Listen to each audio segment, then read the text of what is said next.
এক নম্বরে লিখেছি হু লাভস ইউ, কে তোমাকে ভালোবাসে। ইংলিশের একটি মাত্র ডাব্লিউএইচ কোশ্চেন, যে ডাব্লিউএইচ কোশ্চেনটা শুধুমাত্র সাবজেক্ট হিসেবে বসে, সে একটি মাত্র ডাব্লিউএইচ কোশ্চেন, সেটা হচ্ছে হু। এই হুকে আমরা সমাধান করব। সরাসরি আমরা জানি যে জ্যাক কোশ্চেন করতে গেলে অ্যাফার্মেটিভ স্টেটমেন্ট করে নেগেটিভ স্টেটমেন্ট করতে হয়। সেটা তো যদিও এখানে আমাদের অ্যাফার্মেটিভ দেখাচ্ছে, তথাপি আমাদের নেগেটিভ স্টেটমেন্ট করতে হবে। এই সেন্টেন্সটা আসলে মূলত সেন্টেন্সটা ছিল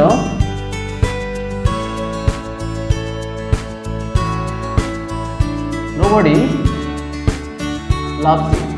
মূলত এটা ছিল।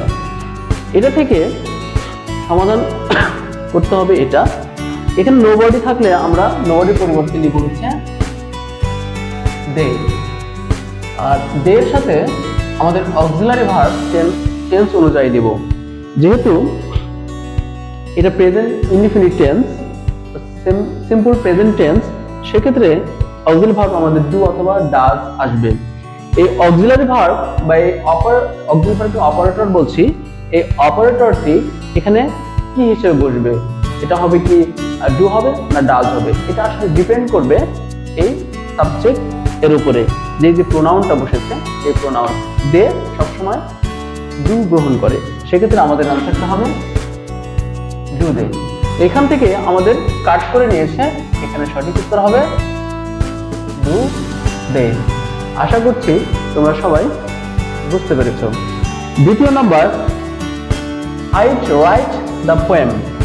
আইট রাইট দ্য পোয়েম, এখানে অ্যাপোস্ট্রফি ডি দেওয়া আছে। এই অ্যাপোস্ট্রফি ডিটা আমাদের একটু সমাধান করতে হবে। এটা কিভাবে আমরা শিখব? অ্যাপোস্ট্রফি ডি বলতে আমাদের কি কি থাকে? অ্যাপোস্ট্রফি ডি বলতে আমরা কি কি পেতে পারি? এক হচ্ছে আমরা হ্যাড পেতে পারি, এক হচ্ছে আমরা উড পেতে পারি, অথবা উড পেতে পারি, অথবা শুড পেতে পারি। যে সমস্ত মডেল অক্সিলারি ভার্ব, যে সমস্ত অক্সিলারি ভার্বের শেষে ডি থাকবে, থাকবে স্যার ডি থাকবে, সেই ডি এর গুলোকে আমরা অ্যাপোস্ট্রফি ডি হিসেবে ধরতে পারি। এখানে কোনটা হবে এটা ডিপেন্ড করবে আসলে তার ভার্বের পরে। আমরা জানি মডার্ন অক্সিলারি ভার্বের পরে ভার্বের কোন ফর্ম হবে? প্রেজেন্ট ফর্ম হবে। আমি শর্ট ফর্ম লেখার চেষ্টা করলাম, ভার্ব 1 মানে ভার্বের প্রেজেন্ট ফর্ম। আর হ্যাড এর পরে সচরাচর ভার্বের কি হবে? পাস্ট পার্টিসিপল হবে। সুন্দর কথা। এবার তাহলে আমরা চিনতে পারবো এখানে কি হবে। বলেছি কি উড, শুড, কুড, এগুলো যদি হয় তাহলে ভার্বের প্রেজেন্ট ফর্ম হবে। এখানে রাইট আছে, এই রাইটটা ভার্বের কোন ফর্ম? রাইটটা হচ্ছে ভার্বের প্রেজেন্ট ফর্ম। সুতরাং এটা আমার উড হবে। উড যদি হয় তাহলে আমাদের আনসারটা হবে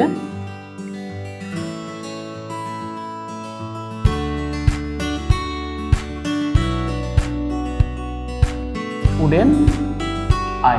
আনসারটা হবে আমাদের উডেন আই। তাহলে আশা করছি এটাও তোমরা বুঝতে পেরেছো, কোনোদিন আর ভুলও হবে না। তাহলে আমি আরেকটা রিভিউ করি। যদি হ্যাড হয় তাহলে ভার্ব পাস্ট পার্টিসিপল থাকবে। এখানে আসলে কি উড হবে না টুড হবে না শুড হবে মাইট হবে, এই ভার্বটা পরিষ্কার করে বলে দিবে। ধন্যবাদ।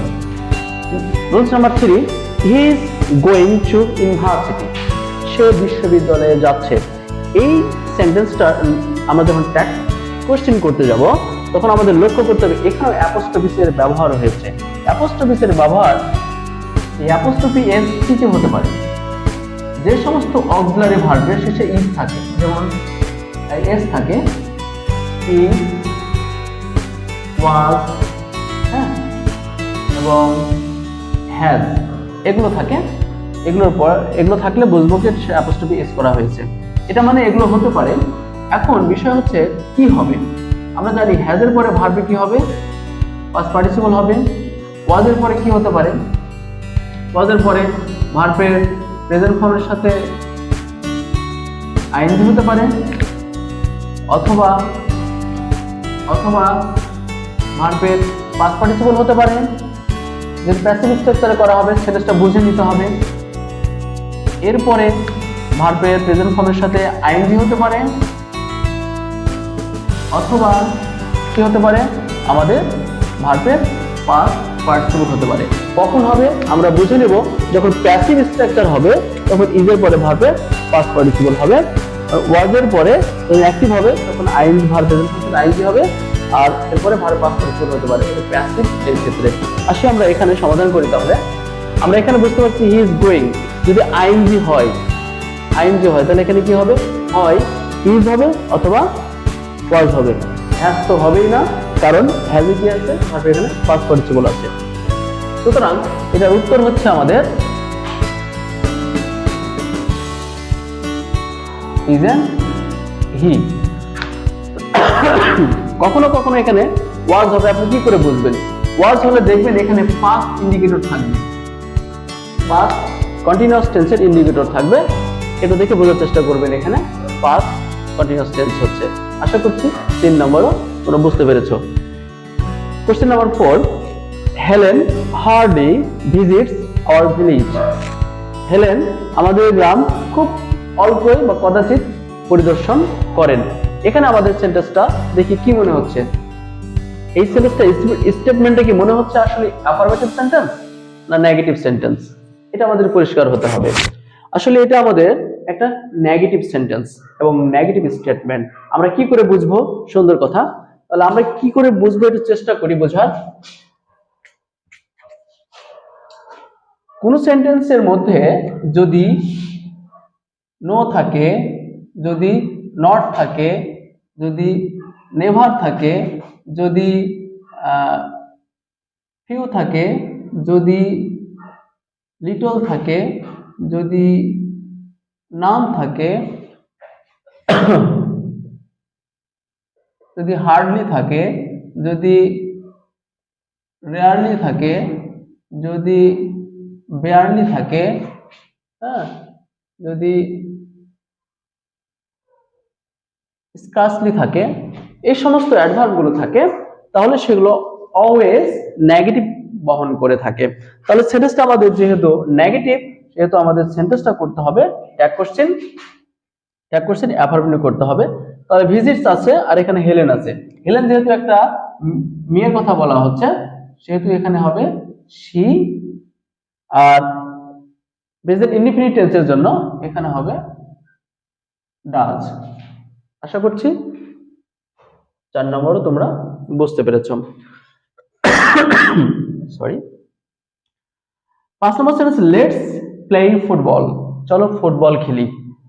এই চলো ফুটবল খেলি এই সেন্টেন্সটার আনসার কি হবে? আনসারটা অত্যন্ত খুবই সহজ। যখন দেখবো আমরা লেটস দিয়ে শুরু হয়েছে, এই লেটস মানে হচ্ছে একটা লেট আস।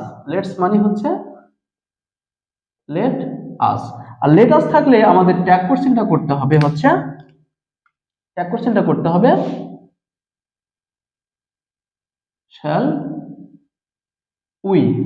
তাহলে আমাদের উত্তরটা খুব সহজে হয়ে যাবে। আমাদের মনে রাখার কৌশল হচ্ছে লেটাসের পর লেটাস মানে হচ্ছে লেট আস, লেটস একত্রে বলা হচ্ছে, তো লেট আস লেটস তাহলে আমরা শ্যাল উই করব। আর বাকিগুলোর ক্ষেত্রে লেটের পরে যে কোনো নাউন বা প্রোনাউন থাকুক, let me, let him, let her, let them, let Rana, let Tina যদি থাকে তাও আমাদের হবে উইল ইউ। মনে থাকবে এতটুকু। আমি আশা করছি সবাই এটা বুঝতে পেরেছো। তাহলে আমাদের কারেক্ট আনসারটা হচ্ছে লেটস প্লে থাকলে আমাদের কারেক্ট আনসারটা হবে শ্যাল উই। পরের ধাপে আসি, 6 নাম্বার, থ্যাংক ইউ। এই থ্যাংক ইউ এর ট্যাগ কোশ্চেনটা কি? খুবই সহজ। থ্যাংক ইউ এর ট্যাগ কোশ্চেনটা অনেকে মনে করে যে এটা ইম্পারেটিভ সেন্টেন্স।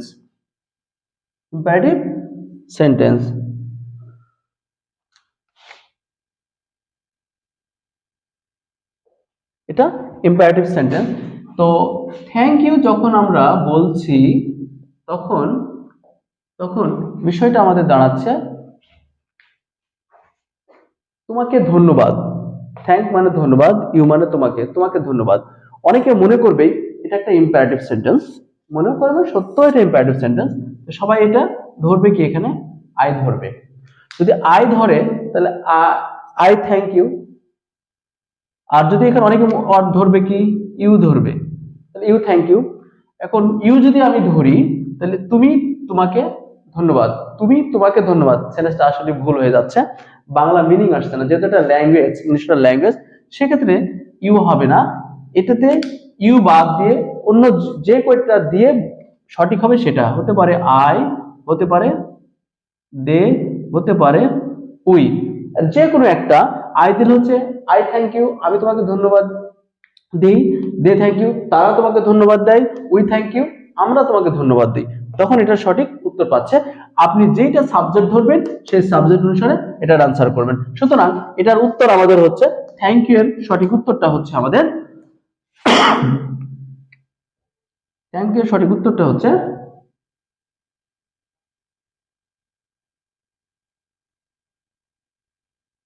Don't I. আশা করছি তোমরা এটা বুঝতে পেরেছো। 7 নম্বর, নট অনলি অনামিকা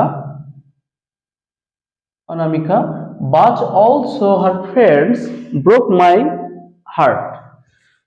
শুধুমাত্র অনামিকা নয়, তার বন্ধুরাও আমার অন্তরটাকে ভেঙে দিল।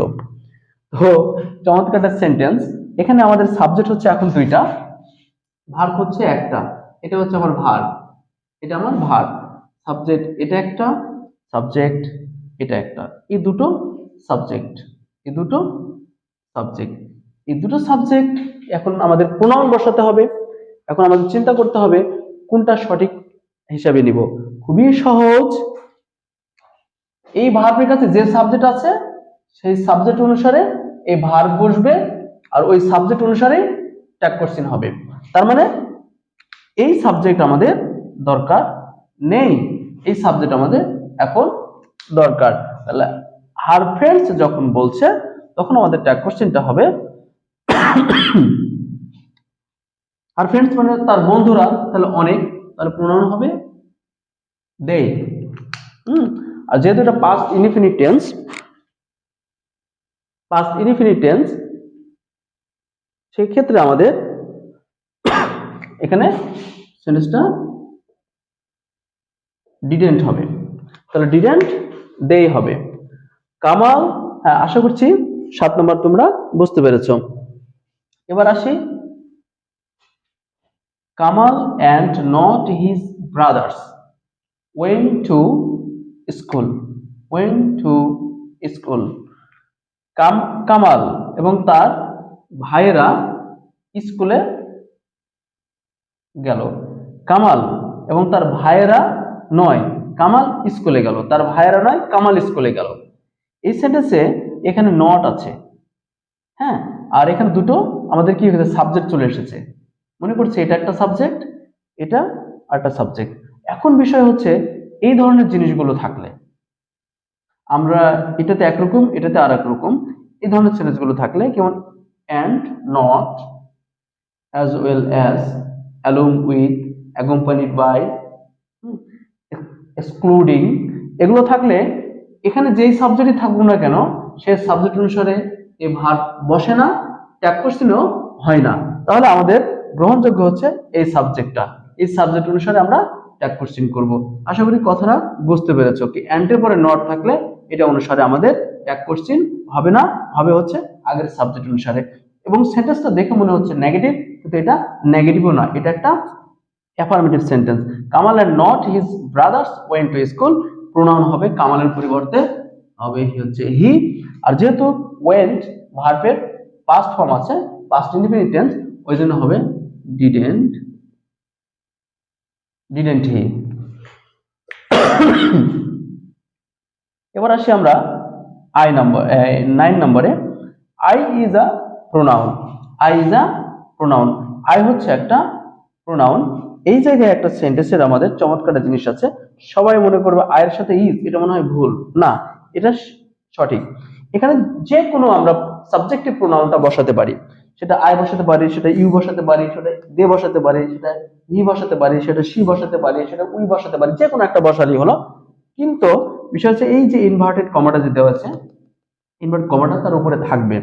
আই ইজ আ প্রোনাউন, এখানে আইটা নিজেই সাবজেক্ট হিসেবে বসেছে, এজন্য সাবজেক্ট এবং থার্ড পারসন সিঙ্গুলার নাম্বার, এজন্য এখানে ইজ হয়েছে। হ্যাঁ, তাহলে আই ইজ আ প্রোনাউন, আমরা প্রতিস্থাপন যদি করি এটাকে ইট দ্বারা যদি প্রতিস্থাপন করি তাহলে ইট ইজ মিলে যাচ্ছে। সুতরাং এটার আনসার আমাদের হবে হচ্ছে ইজেন্ট ইট।